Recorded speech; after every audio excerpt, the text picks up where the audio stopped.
नमस्कार, भारत न्यूज से मैं अचला शर्मा। पाली से कुलदीप पंवार की खास खबर के साथ। पाली शहर के निजी विद्यालय के फीस बढ़ोतरी, बुक्स खरीद के खिलाफ अभिभावक हुए लामबंद। स्कूल के बाहर मीडिया को बताई आप बीती। कलेक्टर तक पहुंचा मामला। शिक्षा विभाग पर भी लगाए गंभीर आरोप। सबसे बड़ी बात आपने समझो 7th वाले बच्चों के लिए भी बुक्स में फिलिंग द ब्लैंक्स है, जबकि फिलिंग द ब्लैंक्स 7 जैसे ताकि वो कोर्स अगले साल किसी को बच्चों को काम नहीं आए, इसलिए इन्होंने अब फिलिंग द ब्लैंक्स जैसी बुक्स में दी है। तो ये सब चीज़ें ये हर तरीके से फीस मत बढ़ाओ, फीस तो फिक्स रखो ना। और इतनी अच्छी एजुकेशन भी तो नहीं है कि आप फीस बढ़ा रहे हो, इतना पढ़ाओ भी तो सही ना। आपकी कौन सी क्लास में पढ़ता है बच्चा? 6th क्लास में। और क्या परेशानी आ रही है? बस यही है। क्या नाम है आपका? जया सोलंकी।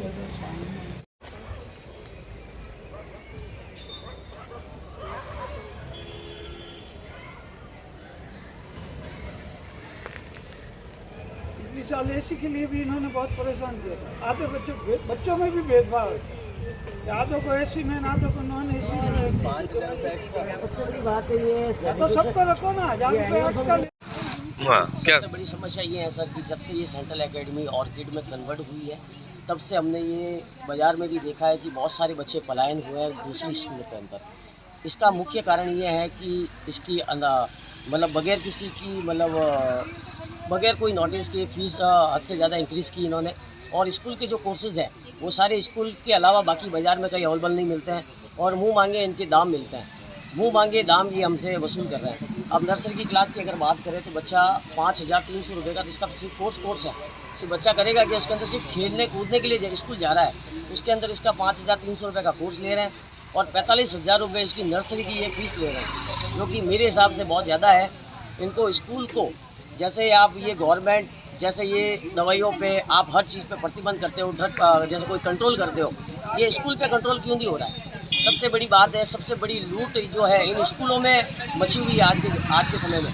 तो इस पर मेरा सरकार से विशेष निवेदन है, इस पर बहुत जल्दी आप संज्ञान लेना चाहिए शिक्षा मंत्री को और हाथों हाथ इस पर इन बड़ी बड़ी जो CBSE स्कूलों की दादागिरी है उस पर कंट्रोल होना चाहिए। शुभ नाम आपका? कमलेश शर्मा, भाजपा युवा मोर्चा जिला प्रभारी। मेरा नाम आराधना झंवर है। हम Orchid central school of excellence Pali के बाहर खड़े हैं, जहाँ पे मेरे बच्चे यहाँ पढ़ते हैं। और यहाँ एक स्कूल को जहाँ मन मंदिर कहा जाता है, जिसकी पूजा की जाती है, वहाँ पे ये मॉनिटरी टर्म्स में वैल्यू बढ़ाई जा रही है, ना कि बच्चों को वैल्यूज़ सिखाए जाते हैं। मॉरल वैल्यूज़ तो जो स्कूलों से सीखते हैं बच्चे, जहाँ के वो बैड वर्ड सीख के आते हैं। और जहाँ की फ़ीस की बात है तो फ़ीस हर सालाना बढ़ रही है, जो कि नियम के अनुसार बिल्कुल भी सही नहीं है। और जहाँ बुक्स 3 सालों से हमें इशू की जा रही है, उस पर भी हमें ये बाउंडेशन लगाया जा रहा है, जहाँ की हमको बुक सेट में जो लिस्ट स्ट्रक्चर है वो पूरी तरह से बाय करना होगा। ना हम कोई स्टेशनरी एक्सक्लूड कर सकते हैं, ना कि जो चीज़ें हमें चाहिए ही नहीं उसे भी हमें लेना अनिवार्य है। और जहाँ पे एक बुक की सब्जेक्ट कॉस्ट देखने जाए तो 600 to 900 कॉस्ट पड़ रही है, वो कि एक जो अनिवार्य किया गया है, जो कि नहीं होना चाहिए। ऐसा कोई CBSE का सर्कुलर भी नहीं है, जहाँ पे एक परिवार जो गरीब हो या फिर जो आर्थिक स्थिति से गुज़र रहा हो या फिर कोई अनअवेयर पेरेंट हो, वो भी इसके लागू किया जा रहा है उन्हीं के लिए, जो कि एक आर्थिक स्थिति का कारण बन रहा है। तो अनुरोध करते हैं कि आप इसके लिए एक्शन ली जाए। ये स्कूल का क्या नाम है और कहाँ पे स्थित है ये orchid central school of excellence Pali new housing board है। नमस्कार, मेरा नाम पवन मुक्ता है। मेरे बच्चे इस स्कूल में पढ़ते हैं। हमको फीस के लिए बोला गया था कि 3 साल में 10% बढ़ाएंगे। वो पिछले काफ़ी समय से हर साल 10% बढ़ रही है। जैसे 2 बच्चे पढ़ते हैं तो उनकी फ़ीस इतनी हो जाती है। फ़ीस की किस्त भी 4 कर दी है, जो दिसंबर तक भरनी पड़ती है। स्कूल चलती है मार्च तक, तो वो दिसंबर तक कैसे भरे जाए? सब बच्चे, पेरेंट्स सब परेशान रहते हैं फ़ीस के, इतनी फ़ीस ले रहे हैं। और कॉपी, बुक्स सब यहाँ से लो, ये हमको फोर्स करते हैं बच्चों को, नहीं यहीं से लेनी पड़ेगी, नहीं तो आपके 10th में नंबर कम भेजे जाएंगे जो यहाँ स्कूल से भेजते हैं। ऐसे मतलब बच्चों को बोलते हैं, बच्चे घर आके परेशान होते हैं, पेरेंट्स को परेशान करते हैं। तो ऐसा नहीं हो, थोड़ा ध्यान दें आप। कौन सी स्कूल है?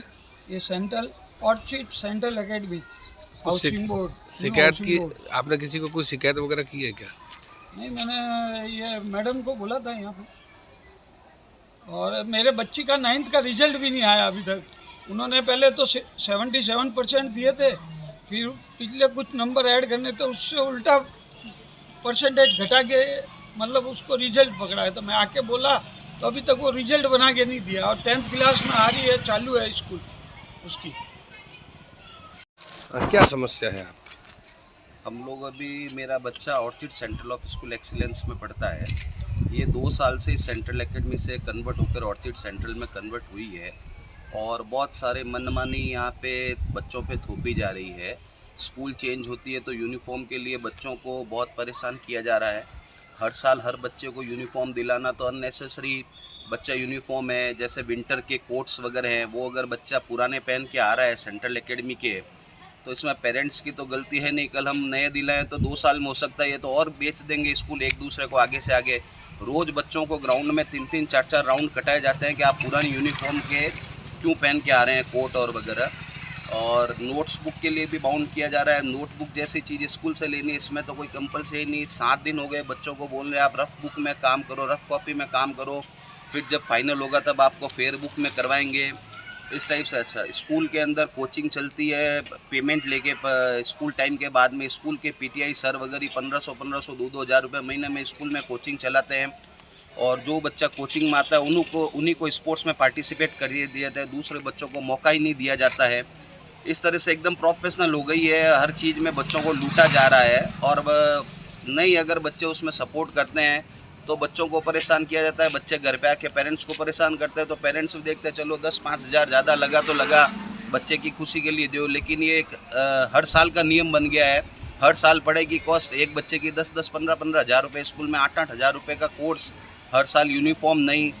और स्पोर्ट्स की एकेडमी स्कूल की तरफ से होनी चाहिए। अगर स्कूल वाले इसको चार्जेबल करके स्पोर्ट्स खिलाएंगे स्कूल में तो फिर बच्चे खेलने के लिए कहाँ जाएंगे।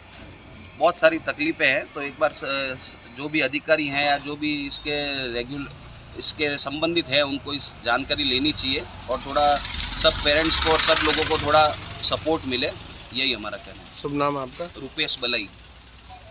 2 बच्चे पढ़ते हैं और दोनों के लिए अलग अलग एकेडमिक कैलेंडर दिए जाते हैं, उनके लिए अलग अलग चार्जेस लिए जाते हैं। तो जब अगर आपको पता है कि ये सिबलिंग्स है तो उसके अकॉर्डिंग आप उसके ऑप्शनल चीज़ें रखो ना, कि आप लेना है ये नहीं है, सब चीज़ कंपल्सरी क्यों है।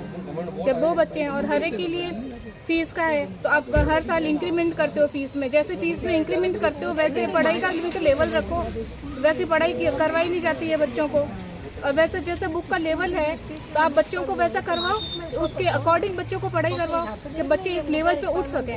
लेकिन बच्चों को कुछ पढ़ाते नहीं है, बच्चों को कुछ आता नहीं है, बच्चों को आज बेसिक भी नहीं आता है, वो भी हमें करवाना पड़ता है। फिर हम बच्चों को स्कूल किस लिए भेज रहे हैं? टाइम पास करने के लिए नहीं भेजते हैं बच्चों को। क्या नाम है आपका? जी, मैं रितिका सोलंकी। ये पेरेंट्स क्यों इकट्ठे हुए हैं, क्या समस्या आ रही है? जी, मेरा नाम रुपेश बिस्सा है और मेरी बच्ची जो है वो पाली में नया हाउसिंग बोर्ड स्थित स्कूल ऑर्किड सेंट्रल स्कूल में पढ़ती है। यहाँ पे पुस्तकों को विद्यालय से लेने के लिए ही बाध्य किया जा रहा था और उसके साथ में ये भी बाध्य किया जा रहा था कि आपको कॉपी और स्टेशनरी भी लेनी पड़ेगी। अगर आप कॉपी नहीं लोगे तो आपको किताबें नहीं मिलेगी। किताबें जो है वो NCERT अप्रूव्ड है या नहीं है उस पर कहीं पे भी मार्क नहीं लगा हुआ है। उसके साथ ही फीस जो है वो प्रतिवर्ष बढ़ाई जा रही है। जब संपर्क किया गया कि आप प्रतिवर्ष फीस नहीं बढ़ा सकते तो उनका विद्यालय का ये कहना है कि हमारा जो मैनेजमेंट है वह कानून के अनुसार सही रूप से फीस बढ़ा रहा है। मेरे पास में ऐसे कई दस्तावेज हैं जिसके अंदर ये लिखा गया है कि स्कूल जो फीस बढ़ा रही है वो प्रतिवर्ष बढ़ा रही है और वो नियम विरुद्ध है। जिला शिक्षा अधिकारी का स्वयं का लिखा गया निरीक्षण प्रपत्र, उसकी कॉपी मेरे पास में पड़ी है। जब मैंने इनसे बात की तो वो कह रहे हैं कि नहीं, फीस सही है। साथ ही साथ यहाँ पे जो कार्यक्रम का आयोजन किया जाता है, जैसे बाल मेले का आयोजन किया जाता है, उसके अंदर स्टॉल्स लगाई जाती है। जब स्टॉल लगा रहे हैं तो हमेशा शिक्षा का मंदिर जो कहा जाता है उसमें ऐसे ऐसे गेम रखे जाते हैं जिसके अंदर कि यदि आप इसमें 10 रुपये लगाओगे, अगर आप जीत जाओगे तो इसमें आपको 20 रुपये मिलेंगे। तो ये एक प्रकार से जुए की श्रेणी में आता है। आप उसकी जगह ये रख सकते थे कि आपका टिकट प्राइस ये रहेगा अगर आप जीते तो आपको ये इनाम मिलेगा। लेकिन जब रुपए बढ़ा के अगर कोई चीज़ की जा रही है तो क्या यह जुए की श्रेणी में नहीं आता है? जब शिक्षा के क्षेत्र में इस तरीके से हो रहा है और जिम्मेदार अधिकारी इसमें मौन है, कोई भी अधिकारी यहाँ पे आके ढंग से कार्रवाई नहीं करना चाहता है। हम यहाँ पे चक्कर निकाल रहे हैं, कई बार अधिकारियों को सूचित कर चुके हैं, मात्र खाना पूर्ति करते हैं। 5 अभिभावकों के उन्होंने नाम लिखे, जिसमें से मैंने 3 अभिभावकों से संपर्क किया। नीचे जिला शिक्षा अधिकारी के हस्ताक्षर है, सील लगी है। उन 3 अभिभावकों का ये कहना है कि हमारे पास में ना तो विद्यालय से कोई फ़ोन आया, ना जिला शिक्षा अधिकारी कार्यालय से फ़ोन आया। फिर आपने किससे पूछ के ये कहा कि विद्यालय के अंदर पुस्तकें नहीं बेची जा रही है या विद्यालय के अंदर व्यावसायिक गतिविधि नहीं हो रही है? इस तरीके की गलत चीज़ें रोकी जानी चाहिए। बिल मिल रहा है बुक्स का? साथ ही साथ बिल आज भी बुक्स लिए गए, बट उन्होंने काउंटर ओपन अलग से कर दिया, बट वहाँ पे उन्होंने बिल के लिए मना कर दिया कि हम यहाँ से बिल प्रोवाइड नहीं कराएंगे। नमस्कार, मेरा जो बच्ची है वो ऑर्चिड स्कूल ऑफ एक्सीलेंस में हाउसिंग बोर्ड में पढ़ाई करती है अभी। कुछ समस्याएं थी स्कूल से जो हमें सामना करना पड़ रहा है, जिनका स्कूल के अंदर स्टेशनरी का सामान बेचा जा रहा है और वहाँ से ख़रीदने के लिए हमें बाध्य किया जा रहा है। कॉपीज़ भी हैं, वो भी यहाँ हमें बाध्य किया गया है कि आप स्कूल से ही खरीदें, आप बाहर से नहीं खरीदें। आई कार्ड का होल्डर जो पिछले साल दिया गया था उसके लिए फिर से बोल दिया गया कि स्कूल से ही ख़रीदना है। कैलेंडर जो अगर किसी के घर में 2 बच्चे हैं तो एक कैलेंडर से ही काम हो सकता है, लेकिन उन्हें बाध्य कर रहे हैं कि आप 2 कैलेंडर अलग अलग खरीदिए दोनों बच्चों के लिए। इसके अतिरिक्त फ़ीस भी हर साल इसमें बढ़ाई जा रही है, जो नियमों के विरुद्ध है। 10% ही बढ़ा सकते हैं 3 साल में। एडमिशन के हर समय साल 3 साल से बोला था, और एडमिशन के समय ये जो फीस नियमों के विरुद्ध बढ़ाई जा रही है, इसके लिए हमने सक्षम अधिकारियों से भी संपर्क किया है और अभी तक हमें कोई संतुष्टिपूर्ण जवाब नहीं मिल पाया।